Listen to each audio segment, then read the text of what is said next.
If you're a photographer and you post your work on social media and gain a massive following, are you considered a pro photographer? Well, that seems to be the subject matter of this one video of this creator on YouTube.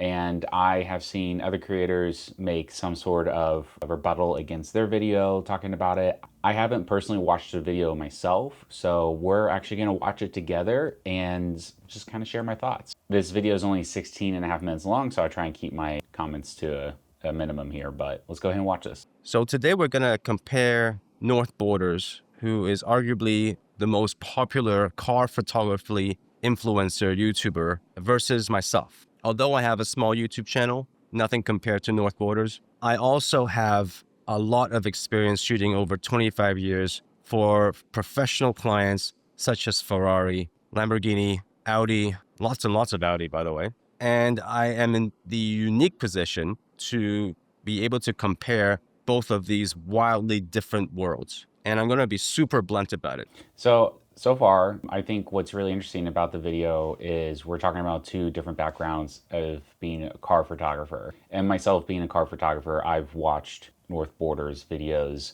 throughout the years. I don't watch his videos anymore. I just kind of make more content than I do consume it. And every once in a while, I'll see his post on Instagram, and I think the guy has really awesome shots. This person, I don't know their name unless he said it and I just completely missed it. So it's very likely that I've never seen his work before on social media or on YouTube in general. But some of the shots that he showed that he's done with like Ferrari and Audi are really awesome shots too. So I think this is going to be a really interesting comparison as far as like background is concerned. After my last video reacting to the car creative, a lot of you requested that I also do one about North Borders. The car creative, I think his name is Alex. I've seen some of his stuff too on YouTube over the years, and I see some of his stuff on Instagram as well. I don't see him as much as I do North Borders, but I didn't even know that there was a video made about him because I actually think I saw on my YouTube page, Car Creative reacting to, I don't know, this specific video or whatever, but I haven't watched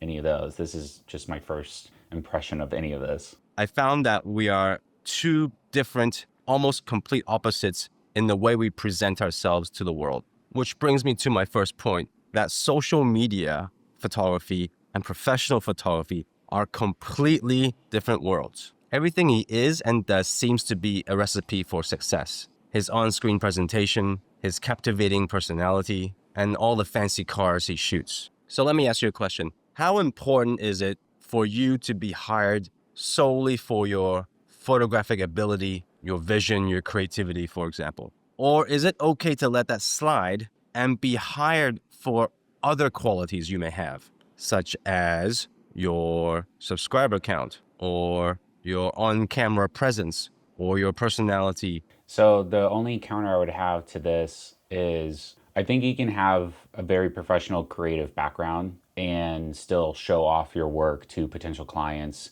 in whatever format you want. If you want to have a professional website, social media has grown to such a point where you have free, unlimited access to so many people around the world. And I personally think that North Borders has his own personality on the internet, which is why he's so successful. Because if you have your own personality, no matter how blunt you may come off as, or how do I say this, energetic, I mean, like your on-camera presence on any platform, whether it's YouTube or social media, is important because you have to be interesting. Like with people's attention spans nowadays, like you have to be able to grab onto that attention span and like drag it out for a long period of time. And you can't really manufacture a personality well for the internet because people can kind of see right through it. So I think that is not necessarily a bad thing, especially for brands, because if you have the right personality for a brand, maybe North Borders is too blunt for some brands, right?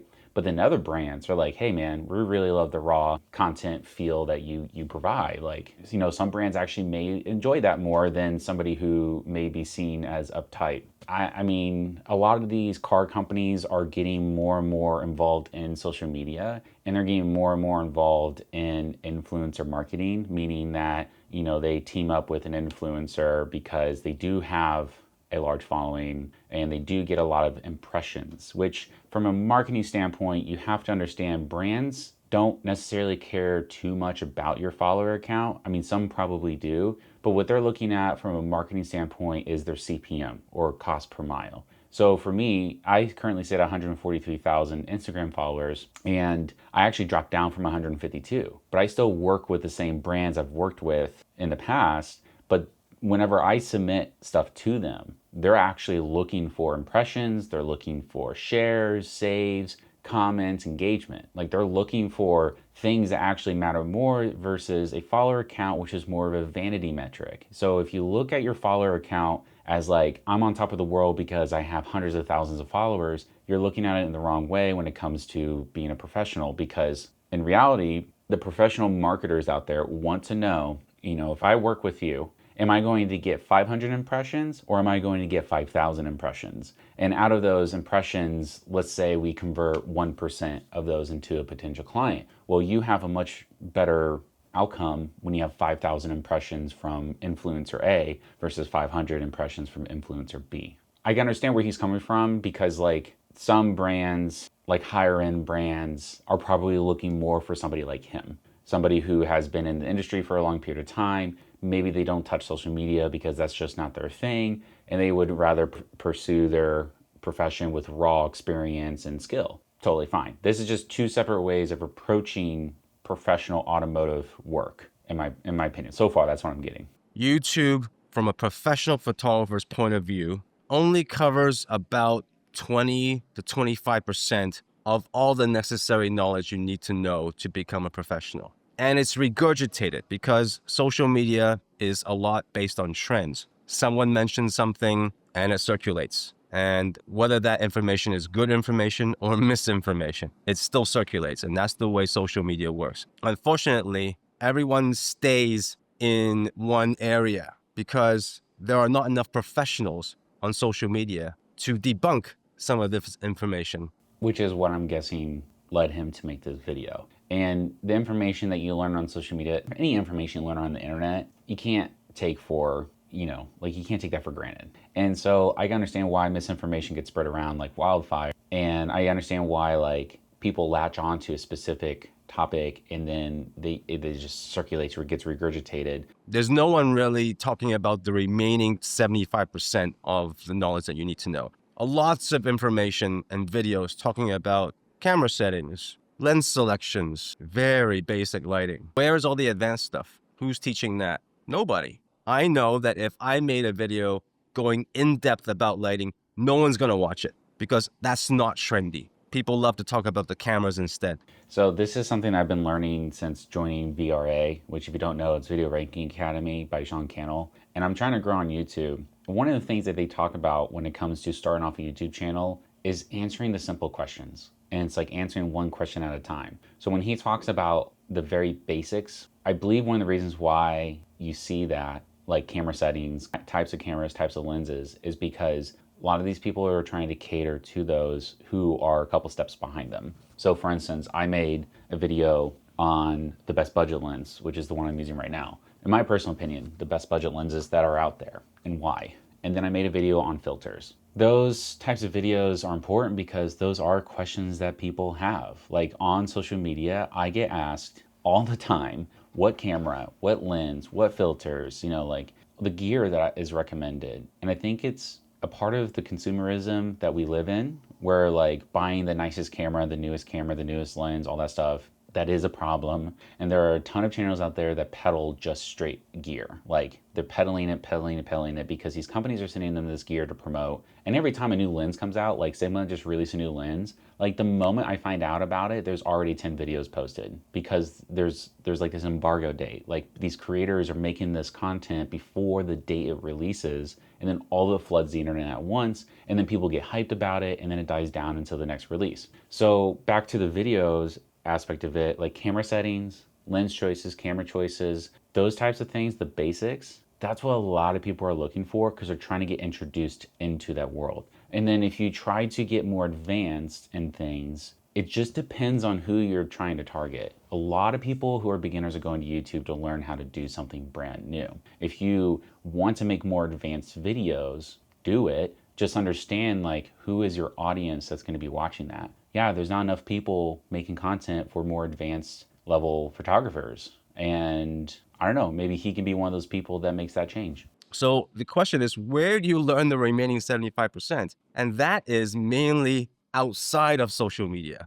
And I've said this in my other videos before. Assisting is probably the best way because you are directly learning from a professional photographer. So many up and coming photographers are not going down this path. Is it because they're lazy or because they just throw their hands up in the air and say, I can't find a photographer that will hire me to be an assistant? Well, tough. Finding a photographer, at least in my experience, that will hire you as an assistant to mop the floors, to clean the toilets, to wash the dishes, not great work in addition to what you learn on set, is as difficult as finding a paid photo shoot from a client. When I started assisting, I had to do the cold calling, sell myself to photographers who will pay me $80 a day to mop their floors for them. Okay, so very interesting take on this. 25% of what you learn on social media doesn't cover the whole spectrum of what you can learn. So the 75% that you have to learn is done on the job training.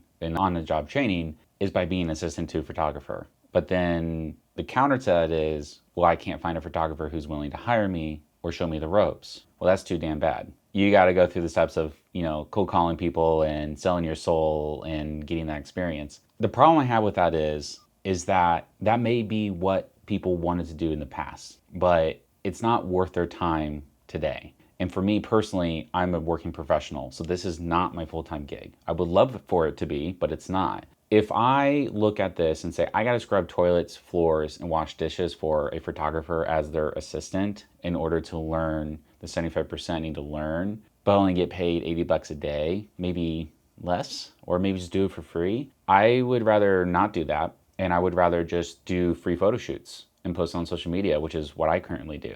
And I get a lot of flack for it. Here's the deal. Like, I got my own in the field training from myself, from my own mistakes, and learned and grew. Did I do an apprenticeship underneath a professional photographer? No, because professional photography is not a trade. It's not like an electrician, a plumber, a carpenter. Like, there's no apprenticeship, there's no journeyman, there's no master, like, there's nothing like that. Like, you have to go be an assistant to a photographer in order to learn 75% that you have to learn in the field. I 100% disagree with that. I think that you can go and learn by your own experiences, learn from your own mistakes, and collaborate with other photographers. So I think that this is completely impractical. I don't want to say false, because obviously it has been something that he himself has done. So it is something that was done in the past. In today's terms, however, I think it's impractical. Now, having been through all that, I can safely say that I know 75% of knowledge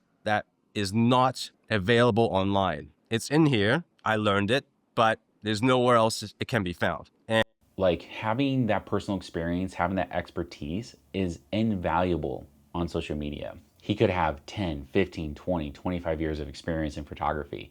Any amount of experience that he has, even if he had only been a photographer for a year, is invaluable knowledge that you can put on the internet. Like, he could literally make a living off of social media, off of YouTube, by sharing his experiences. Like that one, like saying, I went the lowest of low that I could go to get this knowledge, but I'm now going to share it to you on this platform so you don't have to go through that. That's huge. Like, he can definitely capitalize on that for himself, and he can help up and coming photographers, avoid going down the strictly social media influencer route, and maybe, for lack of a better term, influence people to go down the other path, which is the one that he took. Like, you literally have the knowledge in your head, and you're essentially gatekeeping it. And you think that other people need to go through what you did in order to learn the same thing that you learned. If that's his point, I disagree with it. If it's not his point, then just completely over my head. But we'll move on. And that's not a secret I hold to myself.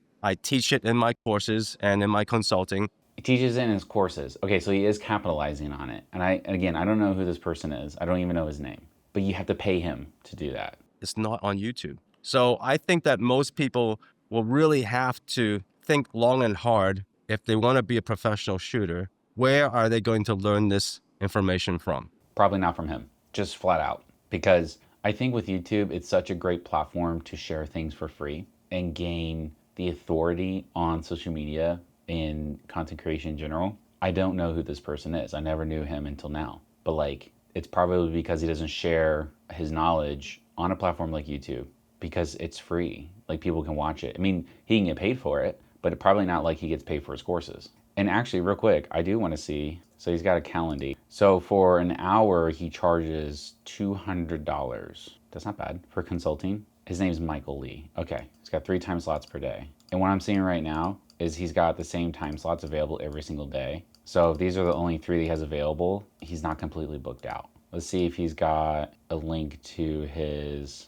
courses. Nothing about courses here, but that's okay. That doesn't mean it doesn't exist. We'll keep going. So a while back, I made a poll on YouTube as a post asking you, do you want to be an influencer or a professional photographer? So if the results came back pretty much neck and neck, 50-50, I would dismiss that poll because the sample size was too low. About 130 people responded. Not a lot. But because the actual results came back 82% professional photographer, 18% influencer, I can pretty much say safely that most of you want to be a professional photographer. I think that poll is a little biased though, and a little skewed because my content that gets seen on Instagram all the time, people ask me how to be a professional photographer. They're never asking me how to be a photographer or car photographer influencer. They're asking me how to do what I do because I'm showing them private photo shoots, motorsporting events, behind the scenes of all this stuff. Like, I'm showing them what I'm doing. They're asking me, hey, how can I do that same thing? They're never asking me, how can I grow my Instagram to 150,000 people? How can I get paid by brands to post content online? No, they're asking me, how are you doing the skill that you're doing and getting the photo shoots that you're getting? I've never once had somebody ask me how to be a car photography influencer. I didn't even know that was a thing, like a title. The people responsible for the brand's social media are not the same people who are hiring photographers for that brand. So the chances of you tagging someone, a brand, and expecting them to hire you for a photo shoot, next to zero, pretty much zero. I do agree with that. Tagging brands on social media, at least for when I do it, I don't do it because I want to get hired by them. I do it because I want them to just see my photo and be like, oh, hey, that's cool. You know, just like, I shot this Toyota. I'm a huge Toyota fanboy. I own Toyotas. And I shot this Toyota. I shot my car. And I tagged Toyota on it. And they're just like, hey, love it. Like, cool, thanks. Like, I don't say hire me, although I would love that. That would be awesome. I would love to do a professional shoot with Toyota. That's besides the point. Companies do promote that, though. They do promote for you to tag them on social media. So tag people on social media, tag brands on social media if you're shooting a product. And, you know, if they like it, great. They share it, great. I remember tagging Sony on a photo I did, and they loved it. They reached out to me, and they said, hey, we would like to feature this on our page. Okay. I didn't ask them to hire me. I didn't ask them to send me a free camera. You know, I was just like, okay, go ahead.